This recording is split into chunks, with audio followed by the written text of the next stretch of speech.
girls. Today's topic is Bloom's taxonomy. Taxonomy means classification.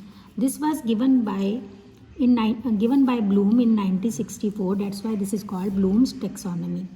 This classification helps to formulate the goals of educational process. So what should be the goal of educational process? That is based on the Bloom's taxonomy. And to check whether the goals are achieved or not, what we do, we take test of students. So that means second thing is it also helps in framing of test items. So there are two objectives of Bloom taxonomy. It gives the goal of educational process and second is framing of test item. इसके ऊपर base पे हम question जो हैं वो frame करते हैं. जो टेस्ट आप हमारा बनाते हैं टीचर, वो इस टेक्सोनॉमी को ध्यान में रखकर बनाया जाता है. ब्लूम ने अपनी टेक्सोनॉमी ने मेजर 3 डोमेन्स दिए हैं: कोग्निटिव, अफेक्टिव, कोनेटिव और साइकोमोटर. जो कोग्निटिव एंड अफेक्टिव है that was given by Bloom, but psychomotor जो था that was given by Simpson in 1969. So cognitive domain जो है डेट इज़ जो चेक करता है वो नॉलेज चेक करता है कि जो लर्नर है he is able to recall the knowledge learned by him. Affective domain deals with emotions, values and attitude, and cognitive जो है that deals with development of skill including physical movement, coordination and motor skill areas. Let us discuss one by one. The first one is cognitive domain.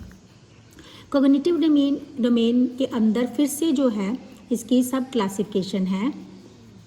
There are 6 सब classification of या categories of cognitive domain.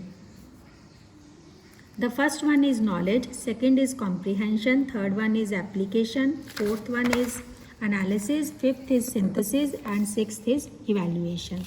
So ये जो hierarchy है ये lower से higher की तरफ चलती है, यानी कि सबसे जो फर्स्ट वन है वो लोएस्ट लेवल है.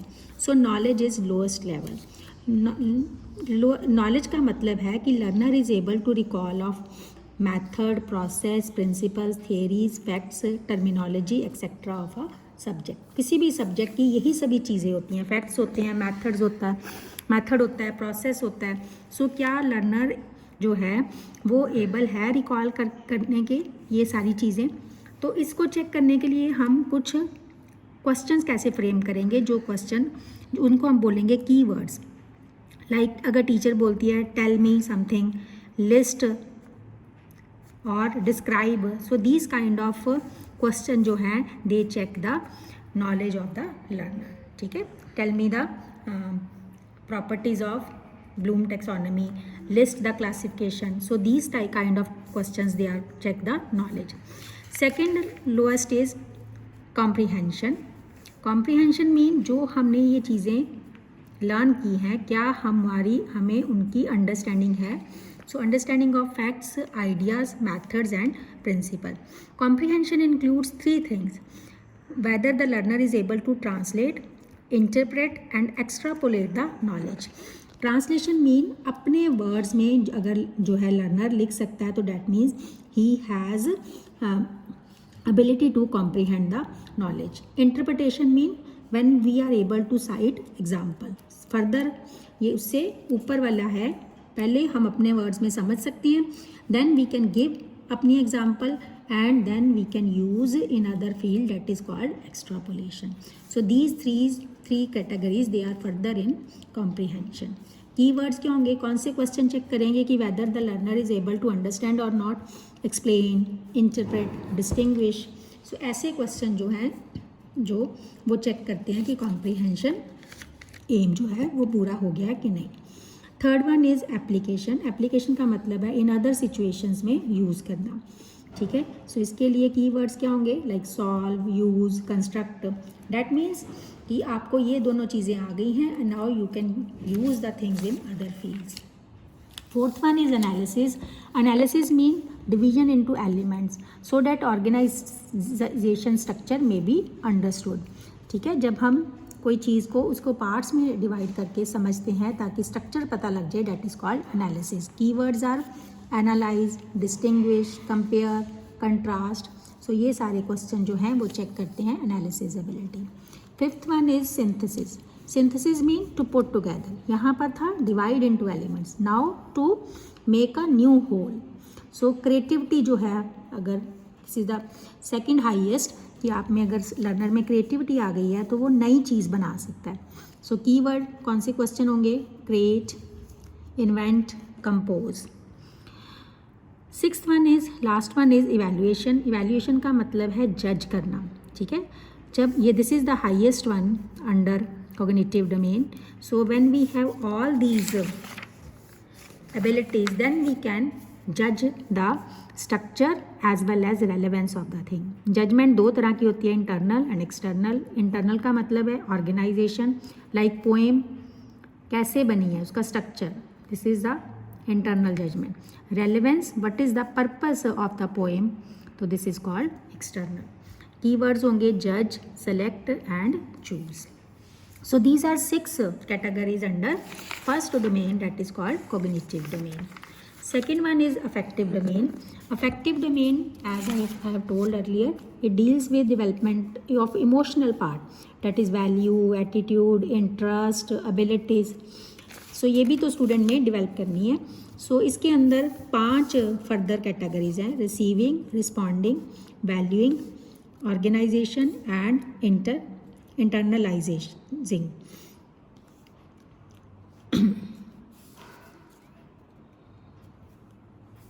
The first one is, no, the last one is characterization.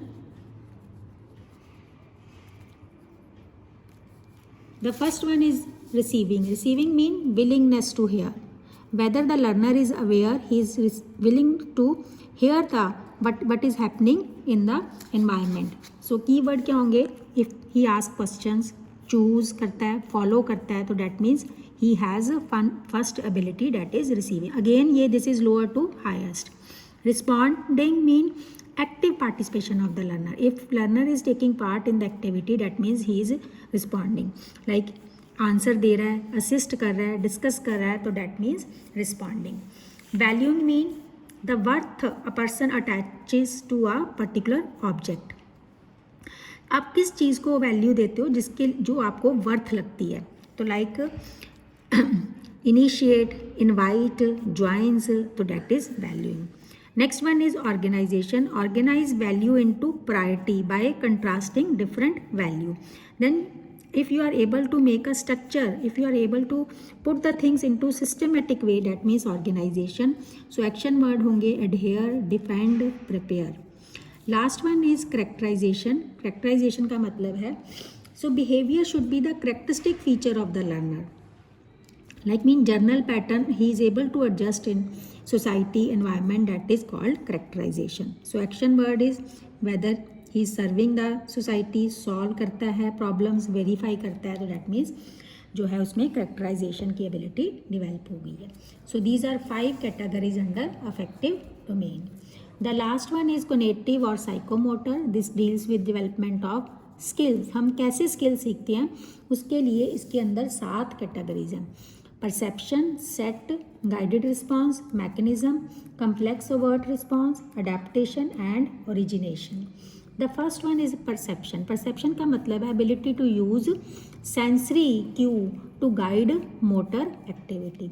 जैसे बॉल सपोज कोई फेंक रहा है तो आपको आइडिया हो जाता है कि बॉल किस तरफ आएगा, तो आप उसी तरफ मूव कर जाते हो. दिस इज कॉल्ड हमारी एबिलिटी टू यूज सेंसेस. अपनी जो है सबसे पहले ये वाली हम अपनी